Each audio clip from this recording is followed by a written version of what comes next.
Good afternoon.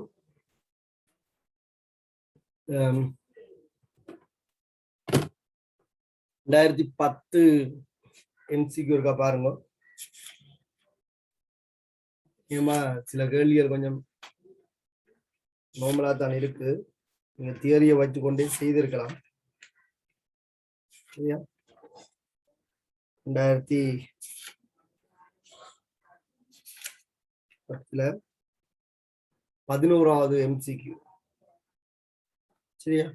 11.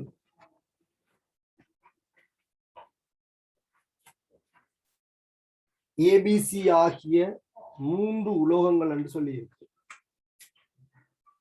2010 11வது MCQ. ABC ஆகியன 3 உலோகங்கள் நியம நிபந்தனையின் கீழ் A2+ அல்லது C2+ கரைசல்களின் B ஒட்சியேற்றப்படுகிறது சொல்லி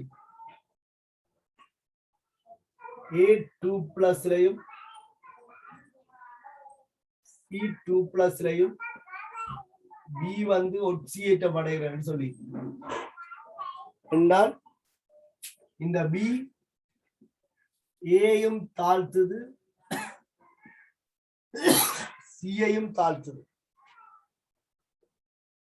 நான் முதல் செய்திருக்க நினைக்கிறேன். ஆனால் A2+ கரைசல் சி ஒட்சியேற்றம் அடைய மாட்டாதுன்னு சொல்லி A2+ கரைசல்ல சி ஒட்சியேற்றம் அடையாது என்று சொன்னால் மின்ரசாயன தொடர்ல A2+க்கு கீழேதான் சி இருக்க வேண்டும். சரிதான்? ABC ஆகியன 3 உலோகங்கள் ஆகும். நியம நிபந்தனைகளின் கீழ் A2+ அல்லது C2+ ஆகியன B ஒட்சியேற்றப்படுகிறது. அப்ப ஏக்கும் சிக்கும் மேல B இருக்க வேண்டும். அப்படி இருந்தால்தான் அவற்றின் நீர்க்கரசல ரெண்டுக்கும் கீழே ஏயும் சியும் இருக்கு. இதுல ஏக்கும் சிக்கும் என்ன பொசிஷன் என்று பாக்குறதுக்கு தான் அடுத்த தகவல் தரப்பட்டிருக்கு. A2+ கரைசலில் சி ஒட்சியேற்றம் அடைய மாட்டாது. அப்ப A2+க்குள்ள ஒன்னே சிய வைத்தால் ஏ ஒட்சியேற்றம் அடையாண்டா A2+ தாழ்த்தப்படாது. C ஒட்சியேற்றம் அடையாண்டா A2+ தாழ்த்தப்படாது. ஆகவே சி வந்து மின்ரசாயனத்தோட ஏக்கு கீழே இருக்க முடியும். வெளிநாங்கள் இந்த ஒழுங்கா போடலாம். சி மேலே உள்ள உலோகங்கள் கீழே உள்ள உலோக அயன்களை அவற்றின் நீர்க்கரசல்ல இருந்து இடம்பெயர்க்கும். அப்ப B வந்து எல்லாருக்கும் மேலே இருந்தால் A2+ஐயும் C2+ஐயும் இடம்பெயர்க்கலாம். தான் ஒட்சியேற்றப்படும். இல்ல சி மேல இருந்திருந்தால் சி ஒட்சியேற்றப்பட்டிருக்கும், A2+ தாழ்த்தப்பட்டிருக்கும். ஆனா அப்படி தாக்கம் நடக்கல. ஆகவே ஏக்கு கீழே சி இருக்கவும். இந்த தகவலை வச்சுக்கொண்டு இந்த 3 மின்வாய்களும் எந்தெந்த பொசிஷன்ல இருக்குதுன்னு சொல்லி நாங்கள் கண்டுபிடிக்கலாம். BAC என்ற ஒழுங்கில இந்த 3 மின்வாய்களும் ஒழுங்கமைக்கப்பட்டது. இதுல உங்களுக்கு 3 தெரிந்த மின்வாய்களுக்கு அழுத்தம் தந்திருக்கு. PB, சட்டன், செப்பு. செப்பினுடைய அழுத்தம் சக 0.34. சியினுடைய அழுத்தம் சக 0.34. அதுல சட்டனுடைய அழுத்தம் 0.76 வோல்ட். ஈயத்தினுடைய அழுத்தம் வந்து 1.3. அப்ப ஈயம் இது கீழே இருக்கு. 0.13 வோல்ட். மின்ரசாயன தொடர்ல சட்டனாக ஏயும் பிபியாக பியும் சிஜுவாக சியும் இருக்க வேண்டும். அப்ப இந்த பி என்ற மின்வாய் சட்டனாகவும் ஏ என்ற மின்வாய் பிபியாகவும் சி என்ற மின்வாய் சிஜுவாகவும் இருந்தால் இவர்கள் குறிப்பிட்டது சாத்தியப்படும். உங்களை கேட்டது ஏபிசி அதுல ஒழுங்குல அது சரி. ஏ என்றது பிபி, பி என்பது சட்டன், சி என்பது செப்பு. அப்ப நீங்கள் எடுக்க வேண்டிய விடை இதுதான். மின்வாய் ஏ பி, மின்வாய் பி சட்டன், மின்வாய் சி வந்து சியு. சரிதான? மின்ரசாயன தொடர்ல அழுத்தங்களை அடிப்படையாக கொண்டு மின்வாய்களை நீங்கள் ஒழுங்கமைப்பீங்களாக இருந்தால், அழுத்தங்களை அடிப்படையாக கொண்டு மின்வாய்கள் ஒழுங்கமைக்கப்பட்டால் இது சாத்தியம். இல்லைன்னா நீங்க எழுதலாம்.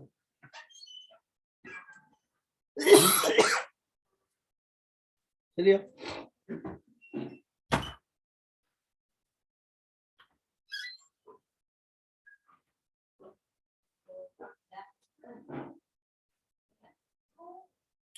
இந்த 10லயும் ஒரு எஸ்ஏ கேள்வி இருக்கு, அதே முருகா பார்த்துட்டு போவோம்.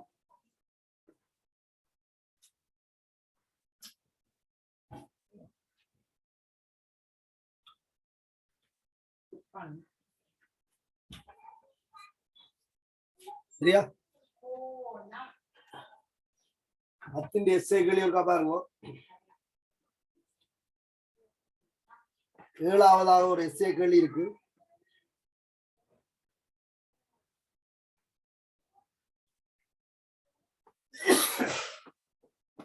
பதினொன்று நான் போன வகுப்பு செய்து விட்டலாம்.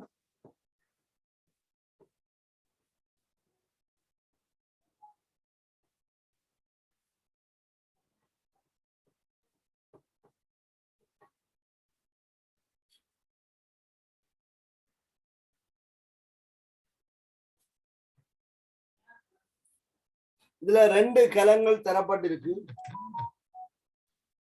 கலம்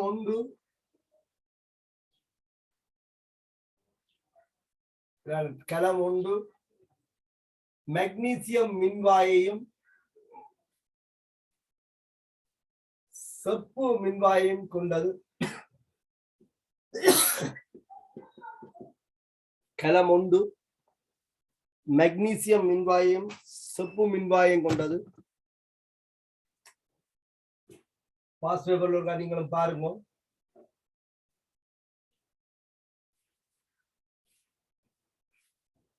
உப்பு பாலத்தால கலம் 1 இணைக்கப்பட்டிருக்கு, மெக்னீசியம் கோல். அதனுடைய அயன் வந்து MgCl2, மெக்னீசியம் குளோரைட். செறிவு 1 m என்று சொல்லப்பட்டிருக்கு, மூல் டெசிமீட்டர் மைனஸ். இங்க செப்பு கோல் CuSO4, செப்பு சல்பேட் நீரில் நன்றாக கரையக்கூடியது. செறிவு 1 மூல் டெசிமீட்டர் மைனஸ். மெக்னீசியம் மின்வாயினுடைய மின்வாய் அழுத்தமும் செப்பு மின்வாயினுடைய மின்வாய் அழுத்தமும் தரப்பட்டிருக்கு.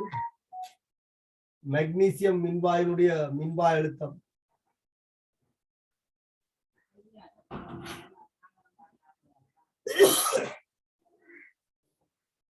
2.37 வோல்ட். அதே போல செப்பு மின்வாயினுடைய மின்வாய் அழுத்தம்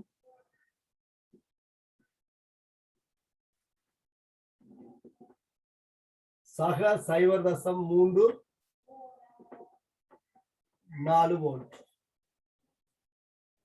சரியா? கிளம்பி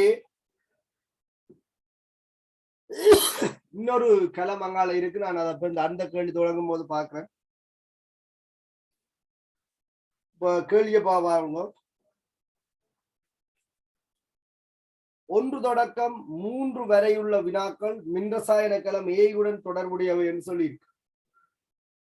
1 தொடக்கம் 3 வரையுள்ள வினாக்கள் மின்ரசாயன களம் ஏயுடன் தொடர்புடையவை. முதலாவது கேள்வி கேட்கப்பட்டிருக்கு, களத்தின் மின்னியக்க விசை கணிக்க சொல்லி, களத்தின் மின்னியக்க விசையை கணிக்க சொல்லி. இப்ப சாதாரணமாக உங்களுக்கு தெரியும், தாழ்த்தல் அழுத்தம் குறைந்த மின்வாய் ஒட்சியேற்றப்படுவாக அனோட், செப்பு மின்வாய் தாழ்த்தப்படும். அல்லது உங்களுடைய அனுபவத்திலேயே தெரியும் தானே, தாக்கவை தொடர்ல மெக்னீசியம் மேலே இருக்கு, அப்ப மெக்னீசியம் மின்வாய் தான் அனோட். அல்லது களத்தினுடைய மின்வாய் அழுத்தம் பிளஸ்ல வரணும், அதுக்கேற்ற மாதிரி எதுல இருந்து எதை கழிக்கணும் யோசிங்க. அப்ப இங்க நியம மின்வாய் அழுத்தங்கள் தரப்பட்டிருக்கால கலத்தினுடைய நியம மின்வாய் அழுத்தம் E cathode minus standard minus E anode ஆக இருக்கும். கேதோட்டினுடைய நியம மின்வாய் அழுத்தத்திலிருந்து அனோட்டினுடைய நியம மின்வாய் அழுத்தத்தை கழிச்சோம்னு சொன்னால் கலத்தினுடைய மின்னியக்க விஷயங்களுக்கு கிடைக்கும்.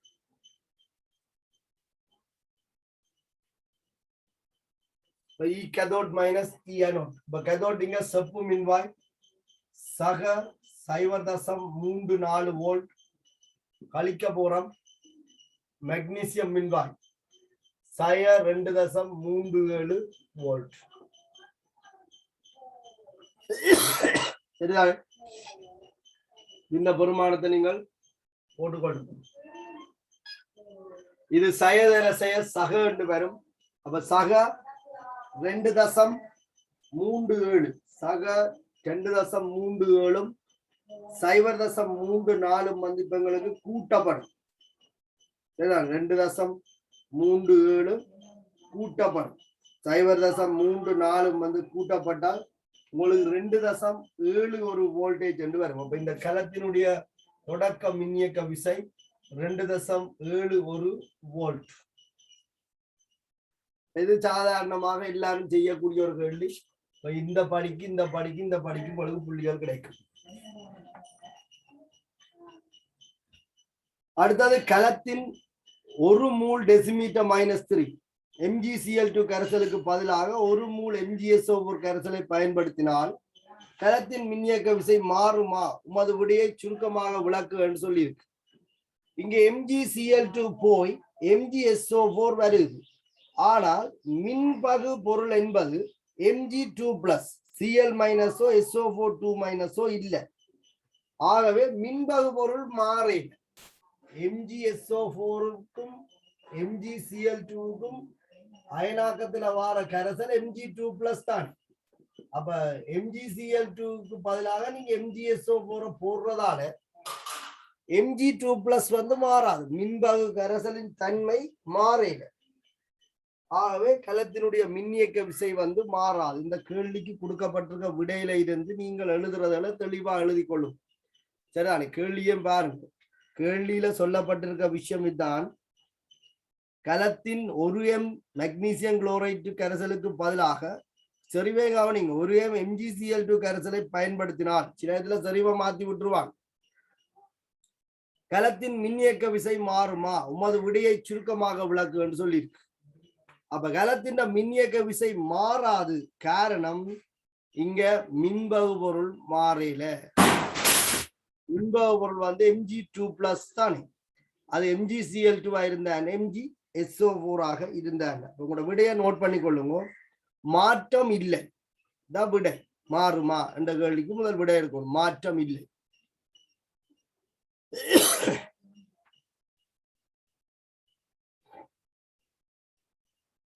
மாற்றம் இல்லை. இந்த விடையை நோட் பண்ணிக்கொள்ளுங்க. மின்வாய் தாக்கங்களில் கட்டியன்கள் மட்டும் பங்கெடுக்கின்றன. மின்வாய் தாக்கங்களில் கட்டியன்கள் மட்டும் பங்கெடுக்கின்றன. மின்வாய் தாக்கங்களில் கட்டியன்கள் மட்டும் பங்கெடுக்கின்றன. அந்நியன்கள் பிரதியீடு செய்யப்பட்டாலும்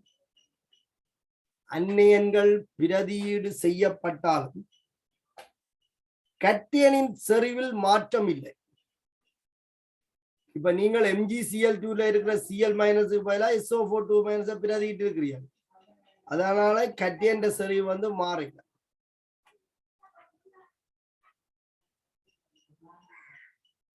கட்டியனை மாத்தினீங்கன்னா தான் மின்வாய். இப்ப 2011ஆம் ஆண்டு கேள்வியில இப்படி கேட்கப்பட்டிருந்தது.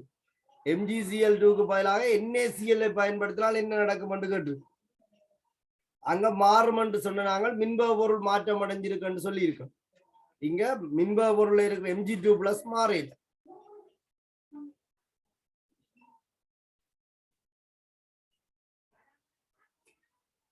சரியா? மூன்றாவது கேள்வி.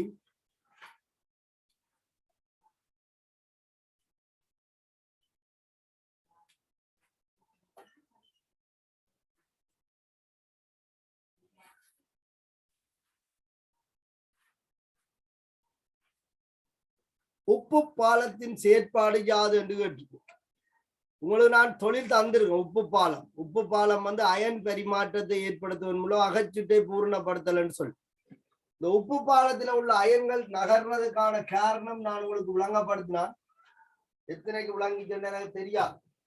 சரிதான். இப்ப அனோட் அறைக்குள்ள மறை அயன்களும் கெதோட் அறைக்குள்ள நேர் அயன்களும் நகரும் என்று சொல்லியிருக்கேன். உப்பு பாலத்துல நீங்கள் பயன்படுத்துற ஒரு அயன் கட்டேனாகவும் இன்னொன்று அந்நியனாகவும் இருக்கும். இது வந்து அனோட் மறை மின்வாய், இது கெதோட் நேர் மின்வாய். உங்களுக்கு உப்பு பாலத்தில் இருக்கிற மறை அயன்கள்லாம் அனோட் அறைக்குள்ள வரும். ஏன் வருகிறது என்று நான் விளக்கம் சொன்னேன். இங்க தொடர்ச்சியாக கரைதல் நடக்கும். சரிதான். அப்ப கரைதல் நடக்கிறதால கட்டியண்ட செறிவு வந்து கூடும். அப்ப நேரேற்றத்தை குறைப்பதற்காகத்தான் Cl- அயன்கள் இங்க வருது.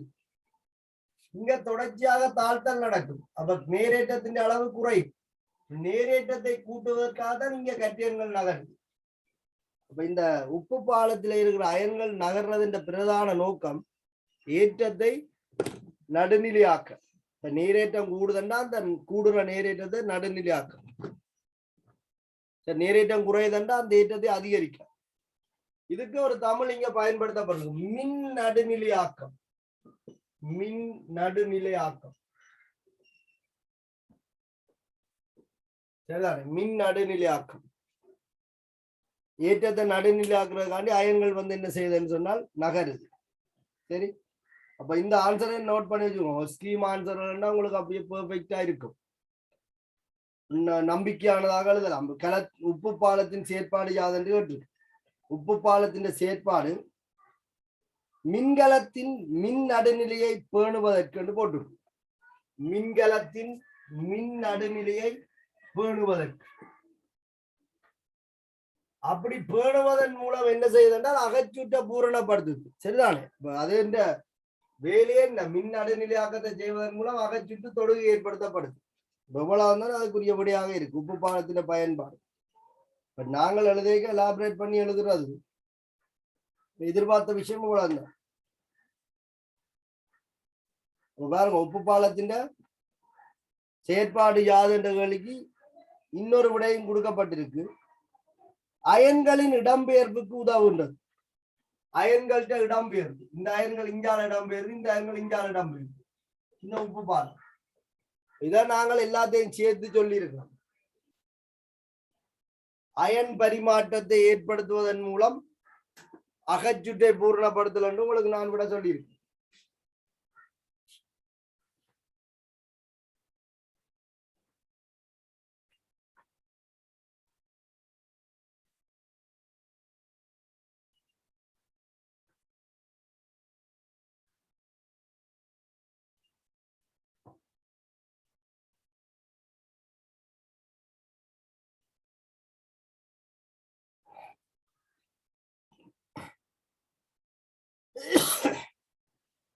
அடுத்த கேள்வி,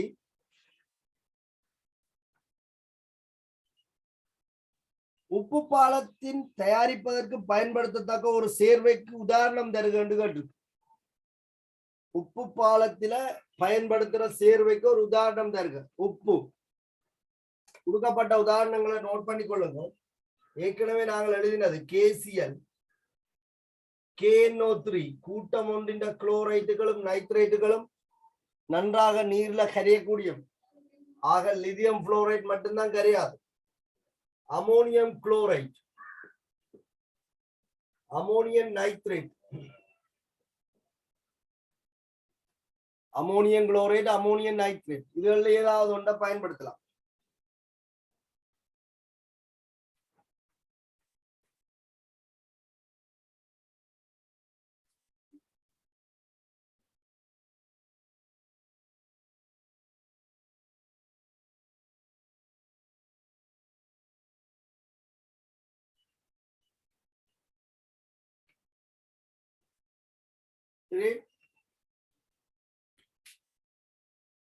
பாருங்க, சாதாரணமாக ஒரு கேள்வியை கேட்டிருக்கிறோம். ஒரு மின்னியக்க விசை காண்ற ஒரு பொதுவான கேள்வி. அதுல பயன்படுத்தப்படுற உப்பு பாலத்தின் தொழிற்பாடு, அந்த உப்பு பாலத்துக்கு பயன்படுத்தக்கூடிய உப்பு. சரி, இப்ப அடுத்த கேள்வி என்னன்னு சொன்னால், இந்த ரெண்டு மின்வாய்களும் ஒரு கடத்து கம்பியால இணைக்கப்படும் போது, இந்த ரெண்டு மின்வாய்களும் ஒரு கடத்து கம்பியால இணைக்கப்படும் போது என்ன நடக்கும்? நாங்கள் டேனியல் கலத்தை பற்றி திருப்பி திருப்பி காய்ச்சிருக்கோம். டேனியல் கலத்துக்கும் இதுக்கும் என்ன வித்தியாசம்? அனோடாக அங்க சட்டன் இருந்தது, இங்க மெக்னீசியம் இருக்கு, அவ்வளவு. டேனியல் கலம் இல்லை இது, ஆனா டேனியல் கலத்தின் செயற்பாடு ஒத்ததுதான். இப்போ இந்த ரெண்டு மின்வாய்களும் ஒரு கடத்து கம்பியால இணைக்கப்படுதுன்னு சொல்லி, மெக்னீசியம் மின்வாயும் செப்பு மின்வாயும் ஒரு கடத்து கம்பியினால் இணைக்கப்படுது. சரியா? மெக்னீசியம் மின்வாயும் ஒரு செப்பும் இந்த கடத்து கம்பியால ஒரு மின்வாய் இணைக்கப்படுகிறது. அப்ப 4, 5 என்னும் வினாக்கள் மின்ரசாயன களம் ஏயில் உள்ள இரு மின்வாய்களையும் ஒரு செப்பு கம்பியினால் தொடுக்கும் சந்தர்ப்பத்துடன் தொடர்புடையது சொல்லி. செப்பு கம்பி என்ன செய்யும்? இலத்திரன் பாய்ச்சலுக்கு வழிவகுக்கும். செப்பு வகை மின்கடத்து திறன் கூடியதா மின்வடங்கள்ல நாங்கள் பயன்படுத்திக் கொள்வோம். முதலாவது கேள்வி, அதுல 4வது, எந்த மின்வாய் கதோட்டாக செயற்படும் என குறிப்பிடுது? இந்த கடத்தியால இணைச்சா பிறகு இதுல எங்க தாழ்த்தல் நடக்கும்? தாழ்த்தல் அழுத்தம் குறைஞ்ச மின்வாய் ஒட்சியேற்றப்படும், தாழ்த்தல் அழுத்தம் கூடிய மின்வாய் தாழ்த்தப்படும். அல்லது இதுல இருந்து விடுவிக்கப்படுற இலத்திரங்களை இங்கே இருக்கிற Cu2+ என்ன செய்யும்? பெற்று தாழ்த்தப்படும்.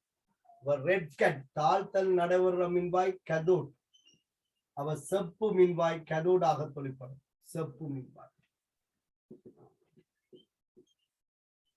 செப்பு மின்வாய் கதோட்.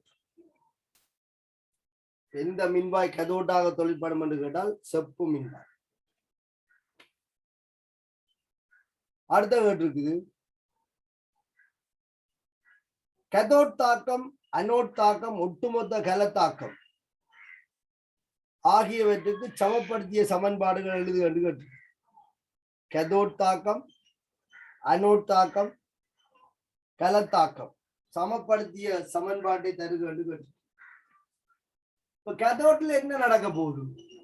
கதோட்ல ஒட்சியேற்று நடக்க போகுது. சாரி, அனோட்ல ஒட்சியேற்று நடக்க போகுது. கதோட்ல தாழ்த்தல் நடக்க போகுது. இங்க யார் ஒட்சியேற்றப்படும்? உலோகம் ஒட்சியேற்றப்படும். ஆகவே கலம் தொழிற்படும் நிலையில மெக்னீசியம் ஒட்சியேற்றப்படுது. இங்க அரைக்கல தாக்கம் மெக்னீசியம் சொலிட், மெக்னீசியம் அயனாக மாறும். மெக்னீசியம் சொலிட் மெக்னீசியம் அயனாக மாறும், Mg2+. இதுதான் அனோட் தாக்கம்.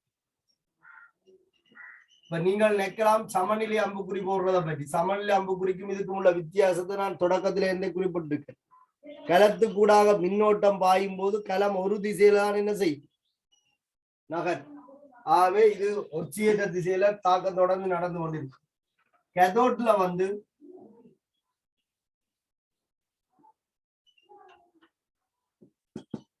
Cu2+ அயன்கள் தாழ்த்தப்படும். Cu2+ அயன்கள் இலத்திரன்களை ஏற்று Cu-வாக படி. ஒட்டுமொத்த கலத்தாக்கம் மெக்னீசியம் உலோகம் Cu2+ Cu-வாக தாழ்த்தி தான் ஒட்சியேற்றப்படும். இதுல நீங்கள் சமநிலை அம்புக்குறி போட்டால் எப்படி தாக்கம் சாத்தியப்படும்? திருப்பி இதுவும் தாக்கி இதை உருவாக்கும், அது சாத்தியப்படாது. ஆகவே நீங்கள் தனித்த ஒரு அம்புக்குறியை பயன்படுத்தவும். மொத்த கலத்தாக்கத்துல Mg solid Cu2+ இடம்பெயர்க்கும்.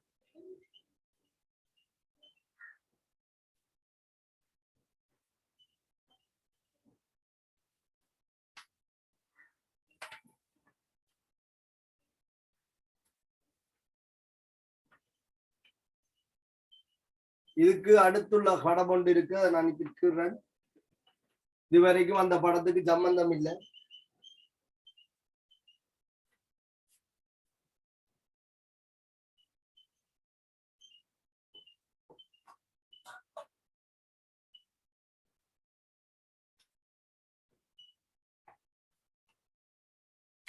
இன்னும் இங்கால களம் பி இது ஒன்று தரப்பட்டிருக்கு. இன்னொரு களம் இருக்கு பி. களம் பி வந்து ஒரு நுண்துளை பிரிப்பானால வேறுபடுத்தப்பட்டிருக்கு. நுண்துளை பிரிப்பான். இதுல பிளாட்டினம் கம்பி இருக்கு. இது களம் பி. பிளாட்டினம் கம்பி மின்பகு பொருள். இந்த மின்பகு பொருள் வந்து ஐதான் H2SO4 ரெண்டுக்குள்ளையும் 0.5 செறிவுடைய H2SO4 காணப்படும். ரெண்டுக்குள்ளையும் 0.5 செறிவுடைய H2SO4 காணப்படுது. இதுல இந்த மின்வாய் E என்றும் இந்த மின்வாய் F என்றும் குறிப்பிடப்பட்டிருக்கு. உங்களுக்கு இந்த படத்தை பார்க்க விளங்கும் என்ன படம் என்று சொல்லு. இது என்ன அது என்ன வித்தியாசம் விளங்கும். இதுக்கும் அதுக்கும் என்ன தொடர்பு என்று விளங்கும். இந்த களத்துக்கும் களம் ஏக்கும் களம் பிக்கும் உள்ள வித்தியாசம். இங்க சாயன தாக்கம் நிகழ்வதன் மூலம் மின் உற்பத்தி செய்யப்படும். அங்கே ஒரு அமிலம் துமிக்கப்பட்ட நீர் இருக்கு. அமிலம் துமிக்கப்பட்ட நீருக்கு சடத்துவ மின்வாய்கள் அமிழ்த்தப்பட்ட நிலையில இருக்கு. அப்ப அது என்ன களம் உங்களுக்கு விளங்கி இருக்கு. சரியா? அடுத்த கேள்வியை பாருங்க. 6 தொடக்கம் 8 வரை உள்ள வினாக்கள் களம் பி ஏயின் உள்ள செப்பு கோளும் மெக்னீசியம் கோளும் முறையே களம் பியில் உள்ள மின்வாய் ஈக்கும் மின்வாய் எஃப்க்கும் செப்பு கம்பினால் தொடுக்கப்பட்டிருக்கும் ஒழுங்கமைப்புடன் தொடர்புடைய என்று சொல்லியிருக்கு. அப்ப கவனமா பாருங்க. களம் ஏயில் உள்ள செப்பு கோளும் களம் ஏயில் உள்ள செப்பு கோள்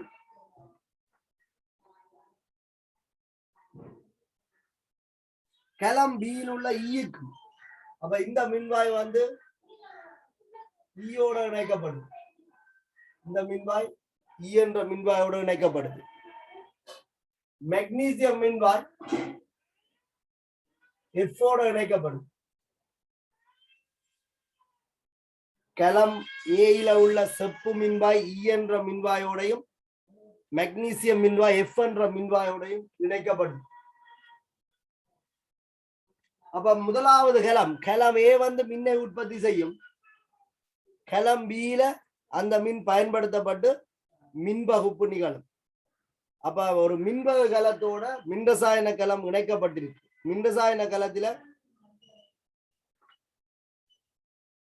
உற்பத்தி செய்யப்படுகின்ற மின்னோட்டம் மின்பகு களத்துக்கு மின்பகுப்புக்கு உதவ போகுது. அதான் இந்த களம்.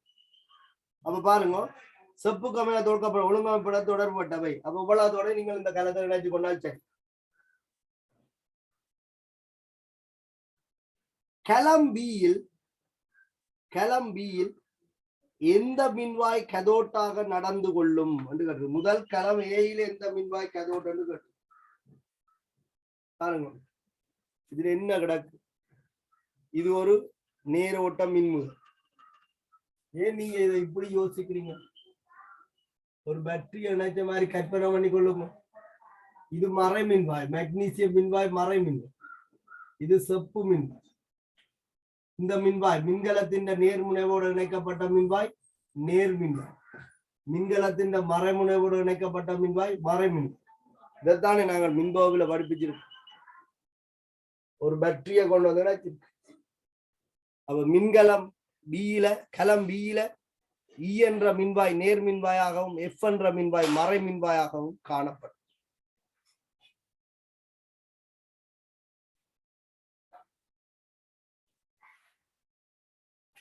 மறை மின்வாய் மின்பகு கரைசல்ல உள்ள நீர் அயன்களை கவரும். அங்க தாழ்த்தல் நடக்கும். ஆகவே இது கேத்தோட். கேட்டது மின்கலம் பியில் கேத்தோட் யாது என்று கேட்டிருக்கு. மின்கலம் பியில் கேத்தோட் யாது என்று கேட்டிருக்கு. வேர் கேத்தோட் மின்கலத்தின் மறை மின்வாயோடு இணைக்கப்பட்ட மின்வாயில நேர் அயன்கள் கவரப்பட்டு தாழ்த்தலுக்கு உட்படும். தாழ்த்தல் நடக்கிற மின்வாய் கேத்தோட். இங்க எஃப் மின்வாயில தாழ்த்தல் நடக்கிறதால அங்க வந்து கேத்தோட் என்று சொல்லுவோம். அடுத்த கேள்வி, களம் பியில் எந்த மின்வாய் கதோட்டாக நடந்து கொள்ளும்? மின்வாய் ஈயிலும் மின்வாய் எஃபிலும் நடைபெறும் தாக்கங்களுக்கான சமப்படுத்திய சமன்பாடுகளை தருக என்று சொல்லியிருக்கு. மின்வாய் ஈயிலும் மின்வாய் எஃபிலும் நடைபெறுகின்ற தாக்கங்களுக்கான சமப்படுத்திய சமன்பாட்டை தருக என்று சொல்லியிருக்கு. இதுல பாருங்க, நேர் அயன்கள் H+ இருக்கு. இங்க நேர் அயன்கள் H+ இருக்கு. மறை அயன்களாக OH- இது SO4 இருக்கு. அப்ப இங்க கதோட்ல வந்து ஐதரசன் அயன்கள் கவரப்பட்டு, சரியான கதோட்ல ஐதரசன் அயன்கள் கவரப்பட்டு அவை இலத்திரன்களை ஏற்று தாழ்த்தப்படும். அப்ப H+ 2 இலத்திரனை ஏற்று H2 ஆக தாழ்த்தப்படும். இதுதான் இங்க நடக்கிறதாக்கும். வாயு கதோட்ல தாழ்த்தல் நடக்கும். கதோட்ல தாழ்த்தல் நடக்கும். அனோட்ல ஒட்சியேட் நடக்கும். நான் 2 மாதிரி இந்த விஷயம் உங்களுக்கு படிப்பிச்சிருக்கேன். OH- அயன்கள் 4 இலத்திரன்களை இழந்து O2 ஆகவும் H2 ஆகவும் வார இந்த தாக்கத்தை நாங்கள் என்ன செய்யலாம் சொன்னால் ஒட்சியேற்றமாக குறிப்பிடலாம். ஆனால் H2O இருந்து O2 விடுவிக்கப்படுற தாக்கமும் உங்களுக்கு குறிப்பிட்டிருக்கு. H2O வந்து தாழ்த்தப்பட்டும் ஆக்சிஜன் வாயு விடுவிக்கப்படலாம் சொல்லியிருக்கு. இதுல இந்த நீரின் மின்பகுப்பில் எந்த தாக்கம் ஃபேவரபிள் ஆனது, எது நடக்கிறதுக்கு வாய்ப்பு கூடன்னு உங்களுக்கு சொன்னா, OH- வந்து ஒட்சியேற்றப்பட்டு O2 விடுவிக்கப்படுவதற்கு தேவையான அழுத்தத்திலும் பார்க்க, நீரில இருக்கிற ஆக்சிஜன் ஒட்சியேற்றப்படு O2 விடுவிக்கப்படுவதான அழுத்தம் குறைவு. ஆகவே இந்த OH- இருந்து O2 வார மாதிரி நாங்கள் தாக்கம் எழுதுறதை விட நீர்ல இருந்து O2 விடுவிக்கப்படுற மாதிரி தாக்கம் எழுதுறதா பொருத்தப்பாடானதாக இருக்கு. அப்ப நீங்கள் இதுல கதோட் தாக்கம் எழுதும் போது 2 H+ H2 ஆக வருது என்று சொல்லலாம், எஃப்ல நடக்கிற கதோட் தாக்கம். ஆனால் அனோட் தாக்கம் எழுதும் போது நீர்ல இருந்து O2 வார தாக்கத்தை நீங்கள் கொடுக்க வேண்டும். அதுக்கான காரணம் நான் படிப்பிக்கும் போது உங்களுக்கு சொல்லியிருக்கேன், அழுத்த வேறுபாடு சம்பந்தமாக சொல்லி.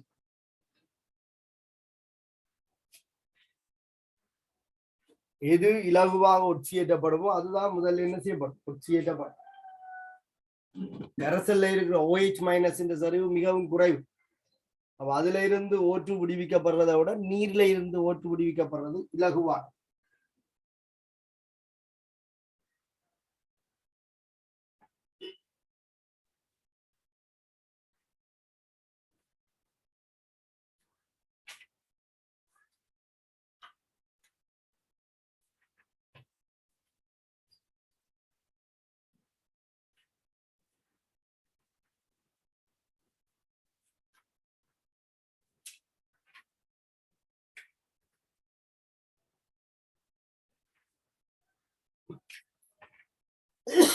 அடுத்த கேள்வி கேட்கப்பட்டிருக்கு,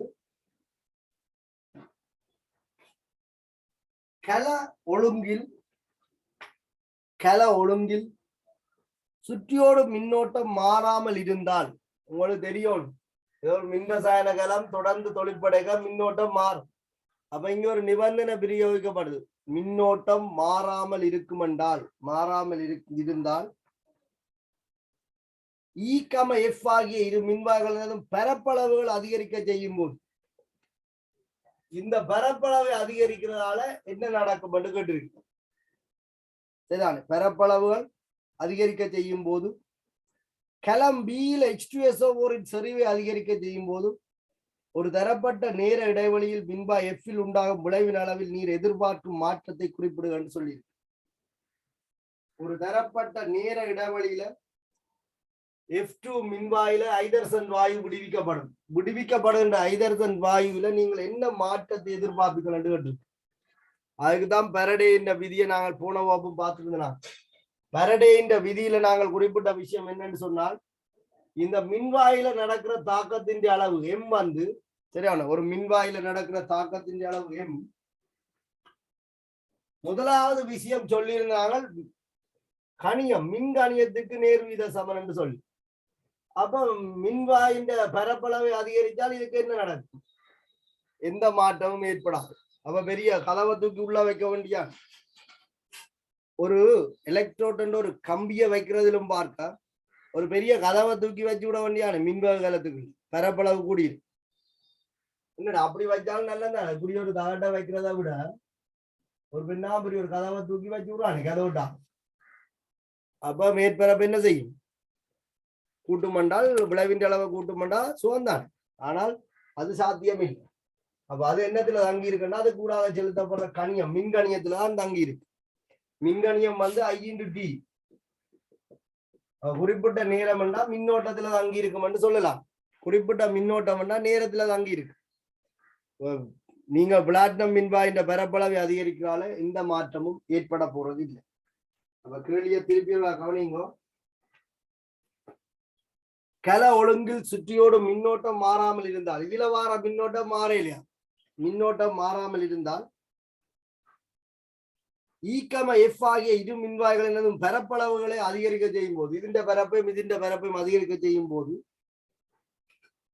F-ல உண்டாகும் விளைவின் அளவில் நீர் எதிர்பார்க்கும் மாற்றத்தை குறிப்பிடுக. நேரம் மாறையில இதுல வார மின்னோட்டம் மாறையில என்று சொல்லி இருக்கிறோம். ஆகவே நீங்க என்னதான் தலைகளா பரப்பளவை அதிகரித்தாலும் இந்த F-ல விடுவிக்கப்படுற அளவு வந்து ஒரு நாளும் மாறாது. அதை நீங்கள் சொல்லலாம். மாற்றம் இல்லை என்பது விடியாக இருக்கும். சரிதான். அதுல மாற்றம் இல்லை. அது காரணம் விடுவிக்கப்படுகின்ற அளவு வந்து மின்கணியத்துக்கு தான் நேர்வீத சமம். மற்றது சமவெள துணிவுக்கு நேர்வீத சமம்.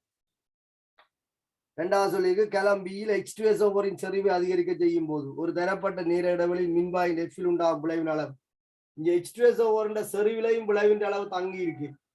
உங்களுக்கு தெரியும் படிக்கிற திணிவு அல்லது விளைவின் அளவு வந்து അതിന്റെ சாரண திணிவு അതിന്റെ இலத்திரண்டு எண்ணிக்கை வலுவளவு என்று குறிப்பிட்டாங்க. ஃபரடே மாறிலி I/T மின்னோட்டம் மாறில குறிப்பிட்ட நேரம் குறித்த மூலகம் என்பதால சாரண திணிவு மாறாது. ஐதரசன் வலுவளவு மாறாது.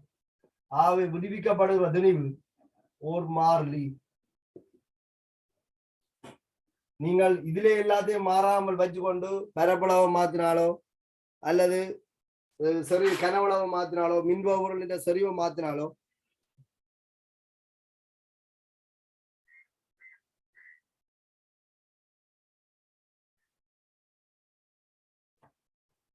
எந்த விதமான மாற்றமும் ஏற்பட போறது இல்லை. சரி,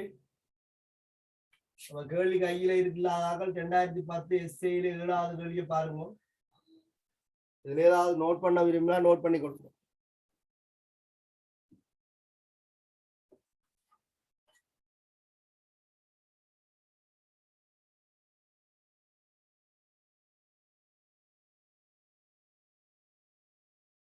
சரி, நோட் பண்ணக்கூடியதெல்லாம் நோட் பண்ணி கொடுங்க. குறிப்பா இந்த தாக்கங்களை நோட் பண்ணி கொள்ளுங்க. ஏன்னா இந்த தாக்கங்கள்லாம் உங்களுக்கு குழப்பம் வரும். சமநிலை போடுறதா இல்லையான்னு சொல்லி.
நோட் பண்றவங்களை நோட் பண்ணி கொள்ளுங்க.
சரிதானே?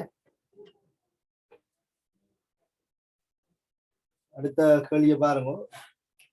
2012 மூன்றாவது ஸ்ட்ரக்சர்ல பி பார்ட் இருக்கு. 2012 மூன்றாவது ஸ்ட்ரக்சர்ல பி பார்ட்.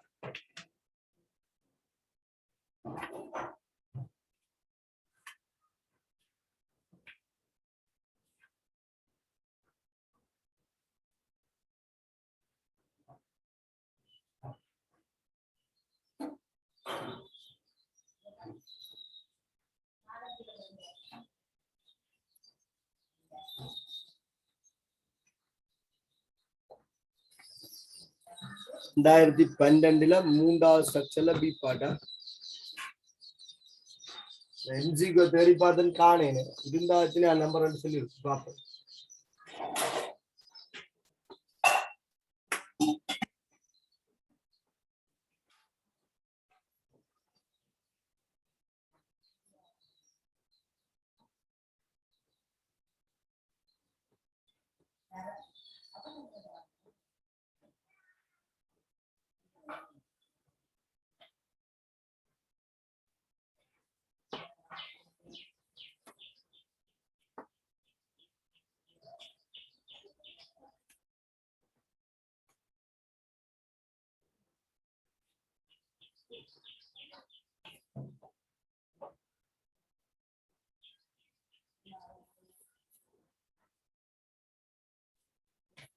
சரி,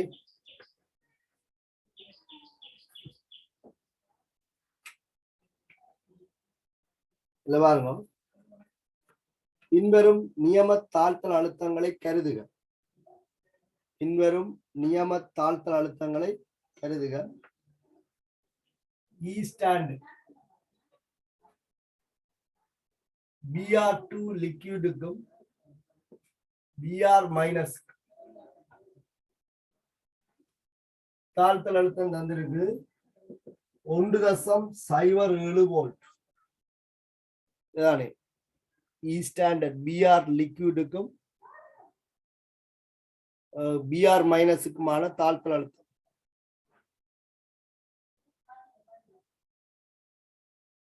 சரியா?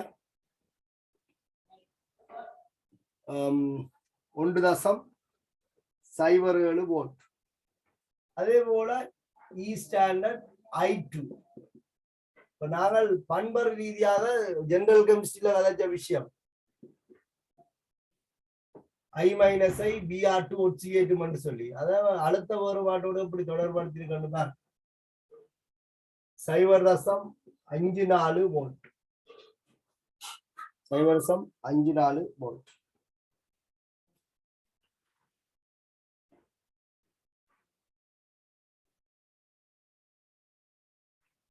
இதுல 1.0 மூல் டெசிமீட்டர் -3 கேயின் ஒரு நீர்க்கரசலுடன் திரவ புரோமீனை சேர்க்கும் போது நடைபெறும் என நீர் எதிர்பார்க்கும் தாக்கம் யாது என்று கேட்டிருக்கு.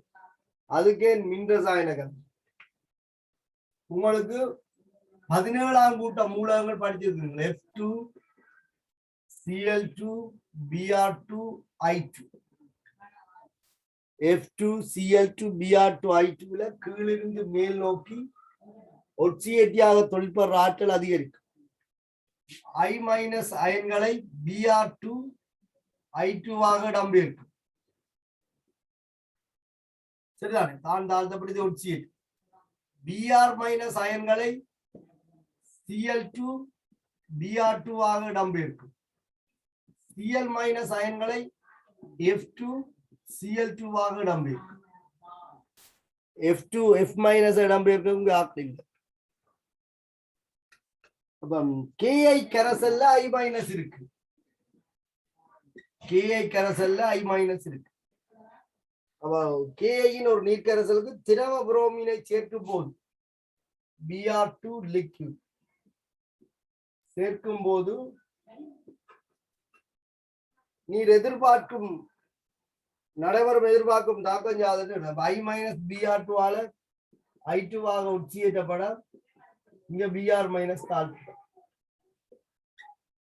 சமப்படுத்தீங்கன்னா 2 Ki Br2 I2 சொல்லி வரும். மேற்குறித்த பரிசோதனையில் நீர் எதிர்பார்க்கும் நிறமாற்றங்களை எழுதுகன்னு சொல்லி மேற்குறித்த பரிசோதனையில் நீர் எதிர்பார்க்கும் நிறமாற்றங்களை எதிர் என்ன PR2 லிக்விட் செங்கபில நிறம் I2 நீர்க்கரசல்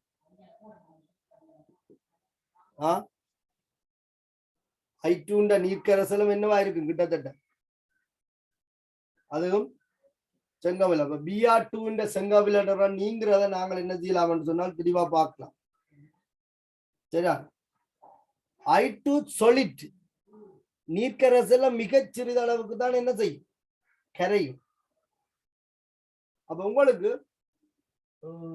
மாப்பொருளுக்கு சோதனை படிக்க நீங்க படிச்சிருப்பீங்க I2 நீர்க்கரசல் இதுவும் செங்கபிலம் தான் படிச்சிருக்கு I2 நீர்க்கரசல் செங்கபிலம் இந்த BR2 செங்கபிலத்துக்கும் I2 செங்கபிலத்துக்கும் இடையில வித்தியாசத்தை நாங்கள் உணரலாம் சரிதான் I2 செங்கபிலம் I2 திண்மம் தான் ஊதானம் BR2 திண்மம் சாரி லிக்விட் செங்கபிலம் இங்க வந்து BR2 நிறம் நீங்கி அங்க I2 நிறம் தோன்ற போகுது அப்ப உங்களுக்கு I2 திண்ம நிலையில ஊதா நிறமாக இருக்கும் நீர்க்கரசல் நிலையில அதுவும் வந்து கடும் செங்கபில நிறத்துக்குரியதாகத்தான் இருக்கும் அப்ப நாங்கள் திண்ம பளிங்கு கீழே படியும் என்று சொன்னால் நீர்ல கரைதிறன் குறைவுதானே திண்ம பளிங்கு படியும் என்று சொன்னால் அதிண்ட ஊதா நிறத்தை அவதானிக்கலாம் கேள்வி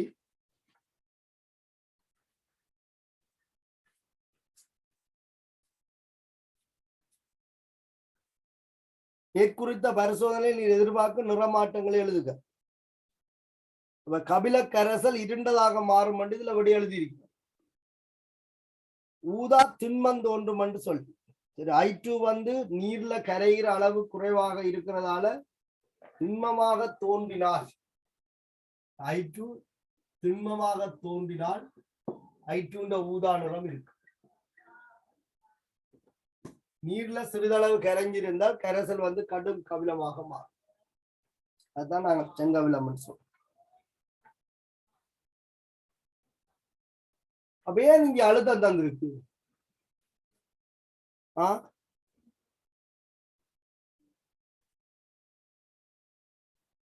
இதுல யார் இலகுவாக தாழ்த்தப்படும் தாழ்த்தல் அழுத்தம் 2 பேருக்கும் சக தாழ்த்தல் அழுத்தம் கூடியது இலகுவாக தாழ்த்தப்படும் தாழ்த்தல் அழுத்தம் குறைஞ்சது ஒட்சியேற்றப்படும் அப்ப I- ஒட்சியேற்றப்படும் BR2 தாழ்த்தப்படும் என்றதை அழுத்தத்தை வச்சுக்கொண்டு யோசிக்கட்டும் என்றுதான் தந்திருக்கு ஆனா நாங்கள் என்ன செய்வோம் எங்களுக்கு ஏற்கனவே அனுபவம் இருக்குதானே ஜெனரல் கெமிஸ்ட்ரியில படிச்சிருக்கோம் அப்ப அந்நியன்களுக்கான சோதனையில எல்லாம் இதை பற்றி நாங்கள் கதைச்சிருக்கோம் அதை வச்சுக்கொண்டு நாங்கள் எடுக்கலாம் இது சாதாரணமாக ஒரு கேட்கப்பட்டிருக்க இதுக்கும் இது மின்ரசாயனத்துக்கும் சம்பந்தம் இல்லாத கேள்விதான் அழுத்தத்தை தந்திருக்கிறனால இந்த அழுத்தத்தில இருந்து நீங்க விளங்கிக் கொள்ள இது இலகுவாக தாழ்த்தப்படக்கூடிய தாழ்த்தல் அழுத்தம் கூடிய மின்வாய் தாழ்த்தப்படும்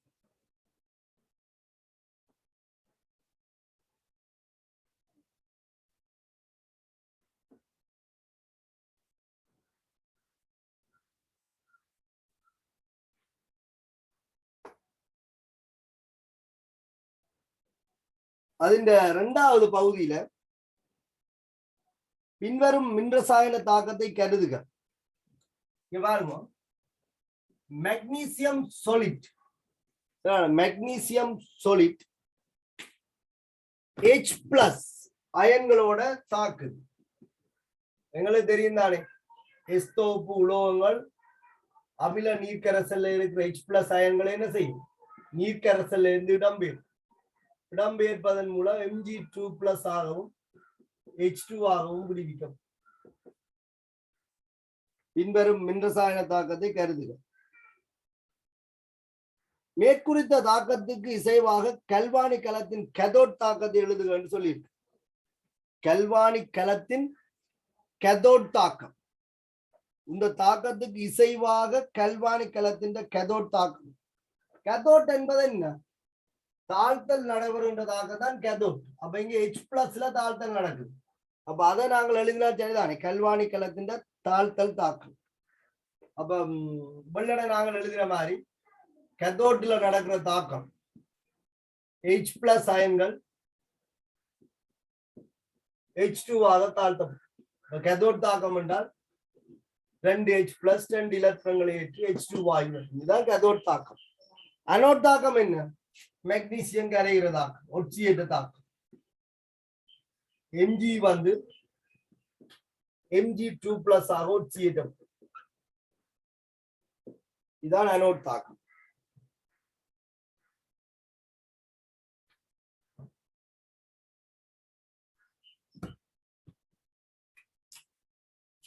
மெக்னீசியம் உலோகம்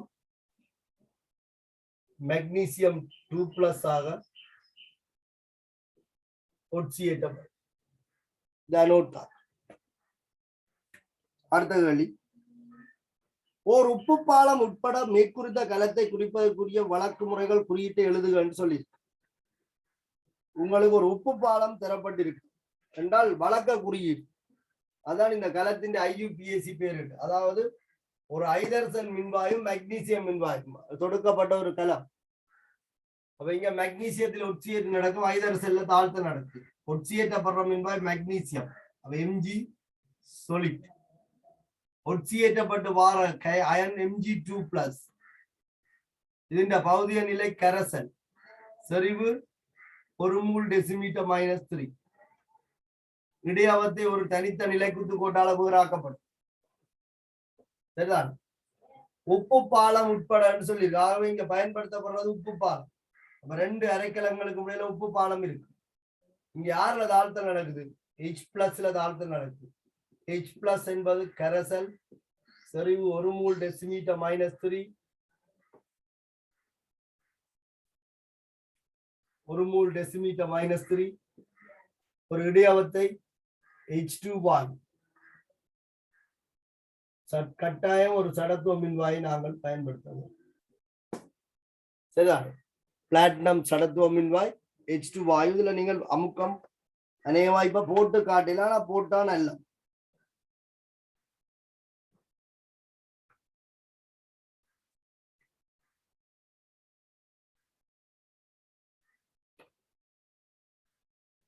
ஓர் உப்பு பாலம் உட்பட மேற்குறித்த கலத்தை குறிப்பதற்குரிய வழக்க முறை குறியீட்டை எழுதுகன்னு சொல்லிருக்கு. அப்ப கல குறியீடு அல்லது IUPAC பேர் ரெண்டே ஒரு கேள்வி கேட்கலாம். வழக்க முறை குறியீடு கேட்டிருக்கோம். பொதுவாக நாங்கள் என்ன மாதிரி குறியீடு நாங்கள் சொல்லி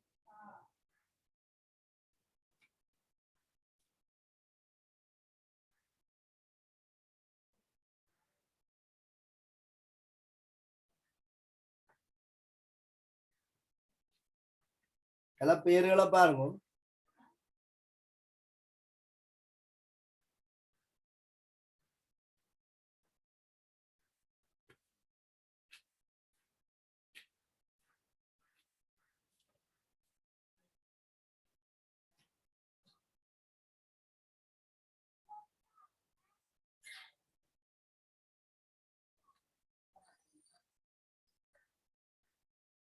இதுல உங்களுக்கு கலர் நியமம் என்று சொல்லப்படாட்டாலும் இப்ப நாங்கள் செறிவு குறிப்பிட வேணும் என்று சொன்னால் ஏதோ ஒரு செறிவு குறிப்பிடத்தானே வேணும். இப்ப அவங்களோட பேரிட்டு இந்த விதியை நீங்கள் பார்த்து குழம்பாதீங்க. என்னன்னு சொன்னால் பேரிட்டுல பாருங்க, H2 கேஸுக்கும் பிளாட்டினத்துக்கும் இடையில கம போட்டிருக்கு. 2011ஆம் ஆண்டு சிலபஸ்ல அது அப்படித்தான் காட்டப்பட்டிருக்கு. வாயு மின்வாய்கள் பயன்படுத்தப்படும் போது அதுல மேற்பரப்புல புறத்துறிஞ்சல் நடக்கும் என்று சொன்னார். அப்ப H2 வாயு வந்து கம போட்டு H2 வாயு போட்டு கம போட்டு தான் பிளாட்டினம் மின்வாய் போடப்பட்டிருக்கு. ஆனா 2017 சிலபஸ் அப்டேட் பண்ணி போட்டு இதுக்கு இடையில நிலைக்குத்து கோடு போட்டு தான் காட்டியிருக்கு. அப்ப செறிவு அங்க சொல்லப்படாமல் இல்லை, செறிவு எழுதப்படாமல் இல்லை. இந்த பழைய பாஸ் பேப்பர்கள்ல பாத்தீங்கன்னா அநேகமாக கலக்குறியீடு எழுதிய செறிவு குறிப்பிடாமல் கரைசல் பகுதிய நிலையை மட்டும் போட்டிருக்கிறோம். அப்ப நாங்கள் ஸ்கீமே தட்டி பார்ப்போம். பாஸ் பேப்பர் ஆன்சர்ல நாங்கள் அவ்வளவு நம்பிக்கை இல்லை. இப்ப ஸ்கீமையும் தட்டி பார்ப்போம், ஸ்கீமில் என்ன செய்திருக்கிறோம்னு சொல்லி. இதுல நான் நியம கலமண்ட் எடுத்துக்கொண்டு செறிவை குறிப்பேன். செறிவு நான் தசம் ஒன்று போடலாதான், ஏன் அது ஒன்றுக்கும் பொருத்த பாடக்க வழக்கு முறை குறியீடு என்று சொல்லிக்குள்ள வழக்கமா நாங்கள் என்ன செய்யறோமோ அது பார்க்கும்.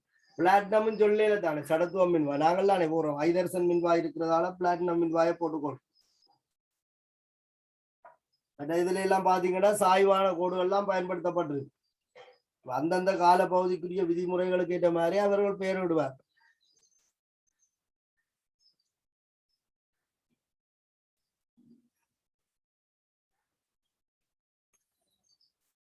அது பாருங்க, மேற்குறித்த கலத்தாக நடைபெறும் போது எந்திரப்பி அதிகரிக்குமா குறையுமா மாறாமல் இருக்குமான்னு கேட்டிருக்கு. இப்ப கலத்தாக நடக்க எந்திரப்பிக்கு என்ன நடக்கும் உங்களுக்கு தெரியும். திண்ம நிலையில இருந்து கரைசல் நிலைக்கு மாறக்குள்ள எந்திரப்பி அதிகரிக்கும், சுயாதீன தன்மை அதிகரிக்கும். கரைசல் நிலையில இருந்து வாயு நிலைக்கு மாறிக்கும் எந்திரப்பி அதிகரிக்கும், சுயாதீன தன்மை அதிகரிக்கும். அப்ப இங்க மெக்னீசியம் சொலிட் மெக்னீசியம் 2+ மாறுது, H+ கரைசல் வாயுவாக மாறுது. அவ Mg சொலிட்லயும் எந்திரப்பி அதிகரிக்குது, ஐதரசன் நீர்க்கரைசல்லையும் எந்திரப்பி அதிகரிக்குது. ஆகவே கலம் தொழிற்படைக்கு எந்திரப்பி வந்து அதிகரிக்கும்.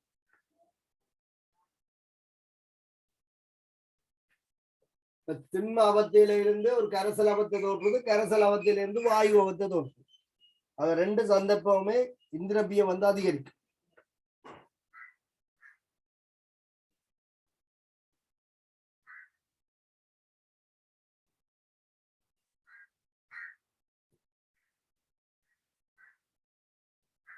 அடுத்த கேள்வியை பாருங்க. மேற்குறித்த தாக்கம் வெப்பநிலை Tயில் சுயமாக நடைபெறுவதற்கு வெப்ப உள்ளுறை மாற்றம் டெல்டா Hக்கும் எந்திரப்பி மாற்றம் டெல்டா Sக்கும் இடையில் உள்ள தொடர்புடமே எதுவாக இருத்தல் வேண்டும் என்று சொல்லியிருக்கு. அதுக்கும் தெர்மோகெமிஸ்ட்ரியோட சம்பந்தம் இருக்கு. அதுக்கும் இந்த சாரத்துக்கும் என்ன சம்பந்தம்? எந்த ஒரு தாக்கமும் சுயாதீனமாக நடக்க வேண்டுமாக இருந்தால் delta H minus delta S into T, அதுண்ட இழிவு நிலையில டெல்டா G வந்து என்ன? 0.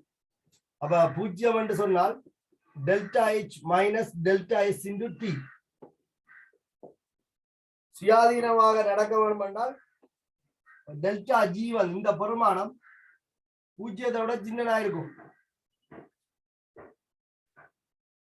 0 விட டெல்டா Hக்கும் மைனஸ் டெல்டா S இன்டு Tக்கும் இடையிலான தொடர்பு 0 விட சின்னதா இருந்தால் சுயாதீனமாக நடக்கும்.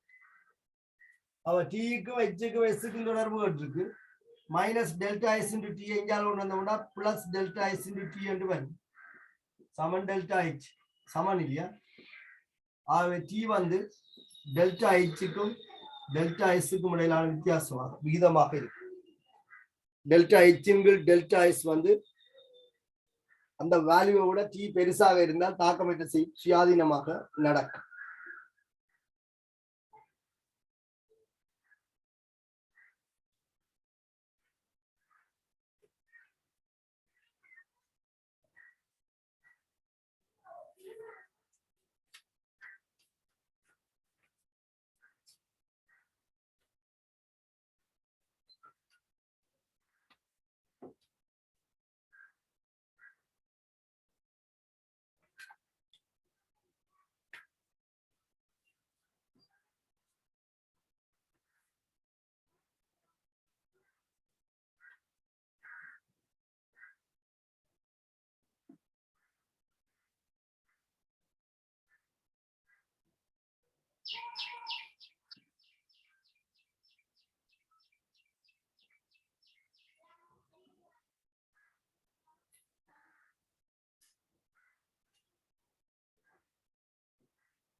சரி, 2011 35வது MCQ பாருங்க. மின்வகுப்போட சம்பந்தப்பட்டிருக்கு.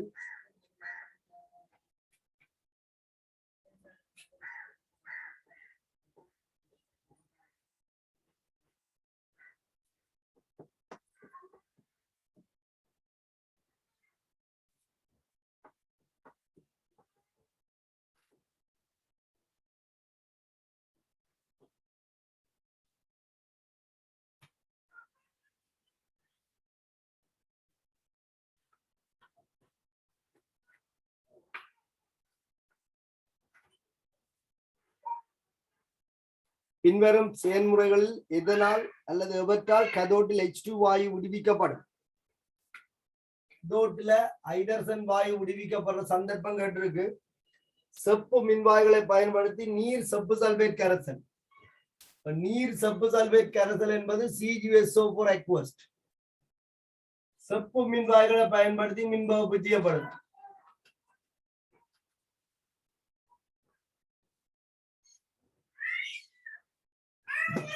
மறை மின்வாய் இதுல தாழ்த்தல் நடக்கும்.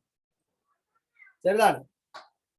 அப்ப H பிளஸுக்கு கீழே Cu2 பிளஸ் மின்ரசாயன தொடர்ல இருக்கிறதால H பிளஸுக்கு கீழே Cu2 பிளஸ் மின்ரசாயன தொடர்ல இருக்கிறதால இங்க H பிளஸ் அயன்களும் Cu2 பிளஸ் அயன்களும் வந்தாலும் Cu2 பிளஸ் அயன்கள்லாம் தாழ்த்தல் அடையும். கேள்வி வந்து பின்வரும் செயல்முறைகளில் எதனால் அல்லது எவற்றால் கதோட்டில் H2 வாயு விடுவிக்கப்படும்? மின்கலத்தின் மறைமுறையோடு இணைக்கப்பட்ட மின்வாய் மறைமின்வாய். மறைமின்வாய் நேர அயன்களை கவர். இதால இங்க தாழ்த்தல் நடக்கும். ஆகவே இதுதான் கதோட் மின்வாய். கதோட் மின்வாயில தாழ்த்தல் நடக்க போகுது. இந்த நீர்க்கரசல்ல இருக்கிற அயன்கள் ஒன்று Cu2 பிளஸ் இன்னொன்று H பிளஸ். H பிளஸிலும் பார்த்தா Cu2 பிளஸ் அயன்கள் இலகுவாக தாழ்த்தப்படக்கூடியவை, தாழ்த்தல் அழுத்தம் கூடியவை. ஆகவே இந்த மின்வாயில செப்பு தான் விடுவிக்கப்படுமே தவிர ஐதரசன் விடுவிக்கப்படாது. அவையே வந்து ஐதரசனை விடுவிக்கிற ஒரு சந்தர்ப்பம் இல்லை. சரிதானே? செப்பு மின்வாய்களை பயன்படுத்தி நீர் செப்பு சல்பேட் கரைசலின் மின்வகுப்பு. இந்த மின்வகுப்புல செப்பு தான் கதோட்டில் விடுவிக்கப்படும்.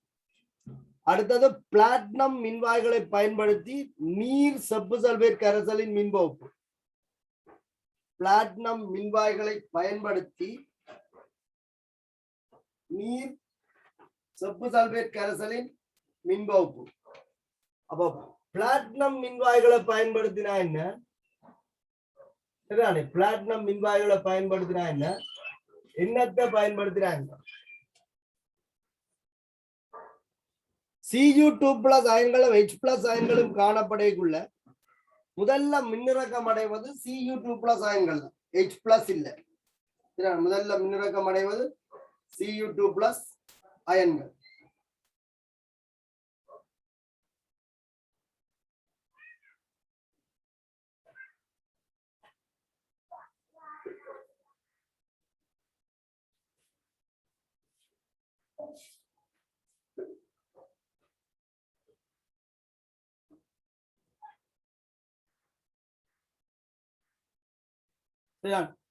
Cu2 பிளஸ் வந்து இருக்கிற H பிளஸ் விட Cu2 பிளஸ் வந்து முதல்ல தாழ்த்தப்படும். ஆகவே அங்கேயும் வந்து Cu தான் இடம்பெயர்க்கப்படும். அடுத்த பியும் அப்ப பொருத்தப்பாடு இல்லை. பியிலையும் வந்து ஐதரசன் வாயு விடுவிக்கப்படாது. சீபாட் கார்பன் மின்வாய்களை பயன்படுத்தி நீரின் மின்வகுப்பு. நீரின் மின்வகுப்பில கட்டாயம் என்ன விடுவிக்கப்படும்? ஐதரசன் வாயு ஒட்சன் வாயு தான் விடுவிக்கப்படும். H பிளஸ் அயன்கள் வந்து மட்டும் இந்த இடத்துக்கு வரும். அப்ப கதோட் மின்வாயில H பிளஸ் அயன்கள் மட்டுமே தாழ்த்தப்பட்டு H2 வாயு விடுவிக்கும். அப்ப உங்களுக்கு மின்வாய் கார்பனா இருக்கலாம், பிளாட்டினமா இருக்கலாம், அது வேற விஷயம். ஆனால் நீரின் மின்வகுப்புல கதோட்ல தாழ்த்தல் நடக்கும். H பிளஸ் தாழ்த்தப்பட்டு H2 வாயு விடுவிக்கப்படும். அவ இந்த சந்தர்ப்பத்துல கதோட்டில் ஐதரசன் வாயு விடுவிக்கப்படும். அடுத்த கார்பன் மின்வாய்களை பயன்படுத்தி நீர் NaCl மின்வகுப்பு. இப்ப நீர் NaCl கரைசல் இது மறை மின்வாய், கதோட் மின்வாய். இங்க Na பிளஸ் அயன்களும் H பிளஸ் அயன்களும் வரும். Na பிளஸ் அயன்களை விட H பிளஸ் அயன்கள் இலகுவாக தாழ்த்தப்படக்கூடியவை. ஆகவே H பிளஸ் அயன்கள் தாழ்த்தப்பட்டு கதோட்டில வந்து ஐதரசன் வாயு விடுவிக்கப்படும். சரியா? உங்களுக்கு சந்தர்ப்பம் C-லையும் சந்தர்ப்பம் D-லையும் கதோட்டில் ஐதரசன் வாயு விடுவிக்கப்படும். கேட்டவழி H2 வாயு விடுவிக்கப்படும். C-யும் D-யும் சரி. ஆகவே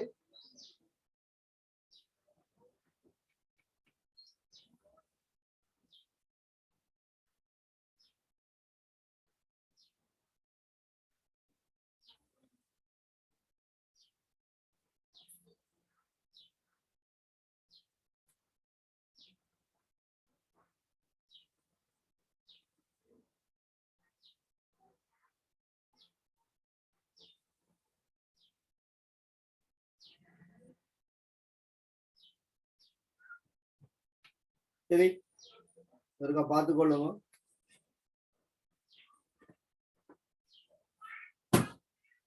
அடுத்த வகுப்பில் நாங்கள் மிச்சத்தை பார்ப்போம். இதோட நிறைவு செய்து கொள்றேன். டியூட் போடுறேன்ட்டு இந்த டியூட் போடல, அதை போடுறோம். நீங்கள் இந்த பாஸ் பேப்பர் செய்கிற கப்பில் டியூட் ஒருக்கா செய்து வாங்க. கணக்கு கேள்வியில் தெரியுதானே, கடைசி செக்ஷன் கேள்வி கொஞ்சம் குறைவாக தான் இருக்கும். டியூட்டை போட்டு விடுறோம். மின்ரசாயனக்களம் மின்போக்கு தொடர்பான கேள்வி போடலைன்னா எனக்கு ஞாபகப்படுத்துங்க. கிடக்குன்னா அந்த என்னட்ட கிடக்கிற டியூட்ல வந்து சிலதை நான் குறிச்சிருக்கு, அதால அதை போட கஷ்டமா இருக்கு. அப்ப தேடி எடுக்க வேண்டியது. தேடி எடுக்கிறதுக்காக சில நேரத்துல பஞ்சு பட்டா அது மறந்து போடும்.